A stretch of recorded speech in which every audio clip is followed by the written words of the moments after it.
तो म्हणजे बिबट्या। हल्ली आज आपण गावच्या ठिकाणी बिबट्या आला, बिबट्याने कुत्रे खाल्ले, बिबट्याने हमला केला, बिबट्या दिसला, अशा वेगवेगळ्या बातम्या आपल्याला ऐकायला मिळतात, पाहायला मिळतात आणि खूप सारे त्याचे व्हिडिओही व्हायरल होताना आपल्याला दिसतात। आणि अशा बतावण्याही येतात की हा जो बिबट्या आहे म्हणजे या बिबट्यांची जी संख्या आहे ती हजारोंमध्ये आहे आणि हे जे बिबटे आहेत हे आपल्या महाराष्ट्रात गुजरातहून सोडण्यात आलेले आहेत।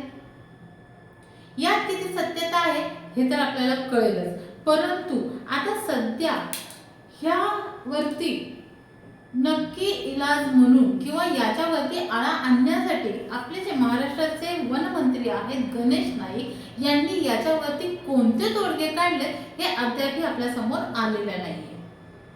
फक्त एक बातमी अशी येते की या बिबट्यांसाठी आता आपण बकऱ्या सोडणार आहोत।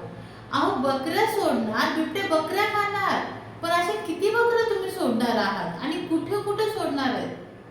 कारण बिबटे हे आज 6 नंतर, कारण थंडीचा दिवस आहे तर रात्री 6 नंतर 6-6:30 नंतर साधारणतः सर्वत्र अंधार दिसतो आपल्याला आणि अशाच अंधारामध्ये हे अचानक कुठून तरी येतात, हल्ला करतात। मग आमचा जो शेतकरी बांधव आहे या बिबट्यांच्या भीतीने रात्रीच्या वेळी शेतामध्ये पाणी द्यायला कसा हो जाईल?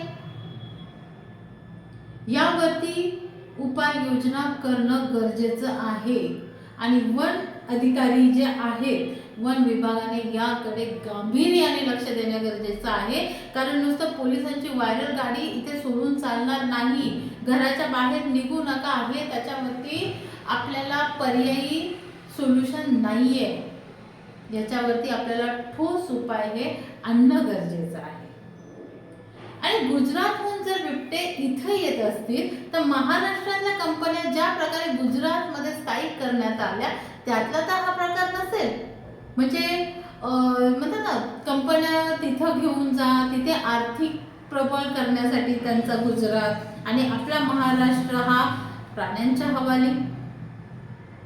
एक जुना मूवी आहे त्याच्यामध्ये एक डायलॉग होता की सो जा नहीं तो गब्बर आएगा, पण आता हल्ली असं सांगतात 6 नंतर बाहेर निघू नको नाहीतर बिबट्या येईल।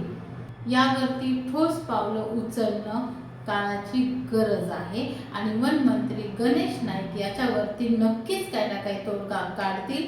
मुख्यमंत्री माननीय देवेंद्र फडणवीस सर याच्याकडे गांभीर्याने लक्ष देतील एवढीच विनंती। धन्यवाद।